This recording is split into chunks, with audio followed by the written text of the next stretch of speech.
To me, death is not a fearful thing. It's living that's cursed. These words were once said by the leader of a cult, James Warren Jones, also known as Jim Jones. Jim Jones was responsible for the death of over 900 men, women, and children in the People's Temple. This was known as the Jonestown Massacre. It is one of the largest recorded mass suicide murders in recent history.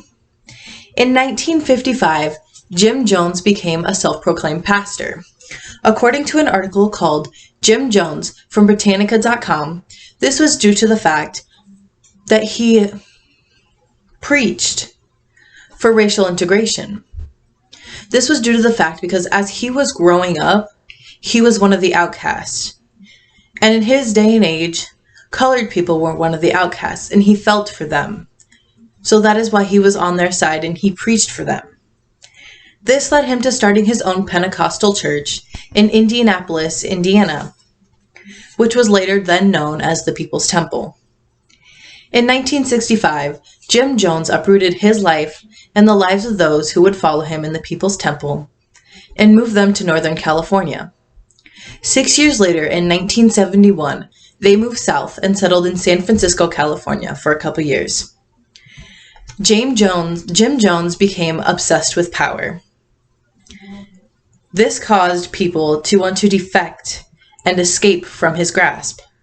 An article from History.com went into detail on how the cult was brought into the eye of the media due to accusations from those defected members who had left and were telling people what had gone on and what Jim Jones was capable of. He feared the criticism from the media, and he became very paranoid. This led to the relocation of the cult to Guyana, where, according to History.com, a group of followers from the People's Temple had already been moved there 3 years prior, so they could get the jungle land ready for the rest of the group to come and move. That piece of jungle is now known as Jonestown. It was not what Jim Jones had promised his people.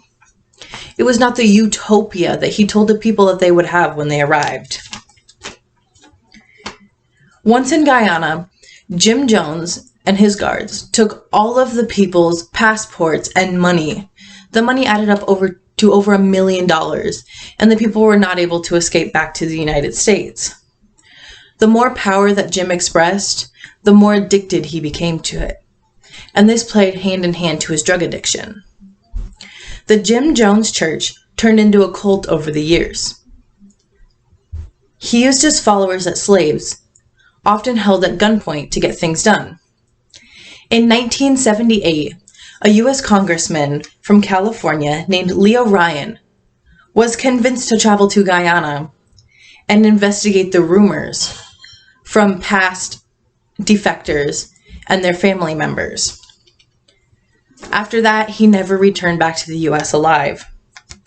As he and 15 of the defectors from the cult were waiting on an airstrip for a second additional plane, the guards from the PT shot and killed Leo Ryan and 4 others. This was the beginning of the end for Jim Jones and the People's Temple. Jonestown.sdsu.edu states that Jim feared that the people who escaped were going to bring back the authorities to Guyana, and he was going to get in trouble. This led to him activating the mass suicide. In prior years, Jim Jones had forced the people of the People's Temple to go in at night. They would set up mock suicide attempts, so that on November 18th of 1978, when Jim Jones was ready to call on them, they were ready to follow through. These people believed and followed every word he told them. He held his followers and their children at gunpoint, forcing them to drink a punch that consisted of cyanide. Just over 900 people died that day, starting with the children. Parents were forced to make their children drink the cyanide. And if they would not, they had 2 options. They would either inject them with a syringe or take one like this and slowly drip it down their throats. After that, the adults were next.